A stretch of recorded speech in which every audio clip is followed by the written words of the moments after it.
अस्सलाम वालेकुम दोस्तों, ज्ञान उदय में आपका स्वागत है।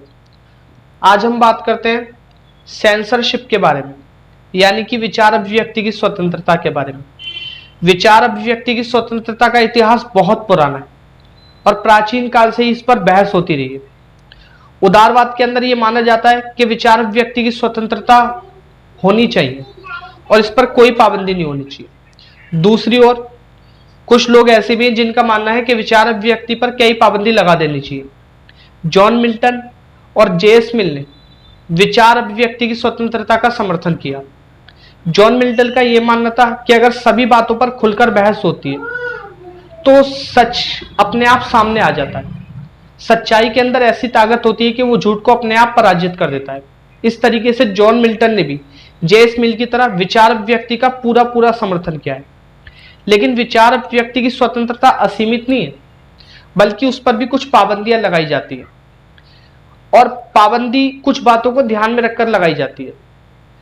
जैसे कि पाबंदी कानून के द्वारा लगनी चाहिए और दूसरा पाबंदी वैध उद्देश्य से प्रेरित हो, यानी पाबंदी तब लगाई जाए जब इससे किसी को नुकसान ना हो। इस तरीके से विचार अभिव्यक्ति पर कई पाबंदी लगा सकते हैं, लेकिन पाबंदी ज्यादा नहीं होनी चाहिए, फिर इसका दुरुपयोग भी हो सकता है। जैसे सरकार अपने विरोधियों के विचारों को दबा सकती है या उनको जेल के अंदर डाल सकती है। विचार अभिव्यक्ति की स्वतंत्रता के इतिहास को लोकतांत्रिक देशों में ज्यादा महत्व दिया जाता है और लोकतांत्रिक देशों में विचार अभिव्यक्ति की स्वतंत्रता के अधिकार को मौलिक अधिकार तक का दर्जा दे दिया जाता है। लेकिन जिन देशों के अंदर लोकतंत्र नहीं होता, वहां पर विचार अभिव्यक्ति की स्वतंत्रता को ज्यादा महत्व नहीं दिया जाता और अगर कोई गैर लोकतांत्रिक देशों में अपने विचार दूसरों के सामने प्रकट करने की कोशिश करता है या जरूरत करता है तो उसे मार दिया जाता है। मिसाल के लिए चीन में छात्रों ने सरकार के खिलाफ आंदोलन चलाया। सरकार ने छात्रों को जान से मरवा दिया, क्योंकि चीन के अंदर लोकतंत्र नहीं है और जिन देशों में लोकतंत्र है वहां पर लोग खुलकर अपने विचारों को सबके सामने रख सकते हैं। विचार अभिव्यक्ति पर बहुत लंबे समय से वाद विवाद भी होता रहा है, लेकिन आमतौर पर यह माना जाता है कि सेंसरशिप होनी चाहिए, यानी विचारों पर कुछ पाबंदी लगनी चाहिए। विचारों पर पाबंदी जब लगाई जाती है तो तीन बातों को ध्यान में रखकर पाबंदी लगाई जाती है। मिसाल के लिए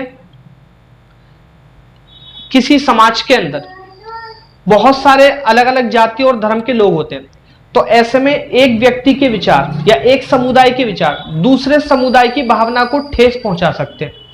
ऐसे में सेंसरशिप का होना जरूरी है। सेंसरशिप का दूसरा आधार हमें प्लेटो की किताब द रिपब्लिक में मिलता है।